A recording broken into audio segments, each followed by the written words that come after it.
İsrail Müdafiə Qüvvələrinin iyunun 22-də İranın paytaxtı Tehrandakı evin həbsxanasına zərbəsi nəticəsində 71 nəfər ölüb. Panjomi TV İrnaya istinadən xəbər verir ki, bunu məhkəmə hakimiyyətinin mətbuat katibi Əsgər Cahangir açıqlayıb.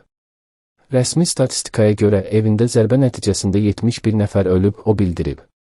Nümayəndə vurğulayıb ki, ölənlər arasında inzibati heyətin əməkdaşları, müddətli əsgərlər, məhbuslar, məhbus ailələrinin üzvləri, həmçinin həbsxana ilə yanaşı evlərin sakinləri var. Mətbuat katibi olayda xeyli sayda insanın yaralandığını desə də, onların sayını açıqlamayıb. Qeyd edək ki, Tehranın şimalında yerləşən evin həbsxanası İranın ən böyük penitensiar müəssisələrindən biridir. Həbsxana 1972-ci ildə təsis edilib. 1979-cu ildən əsasən siyasi məhbusların, insan hüquqları müdafiəçilərinin, jurnalistlərin və dövlət təhlükəsizliyi ilə bağlı ittiham olunan şəxslərin saxlanılması üçün istifadə olunur.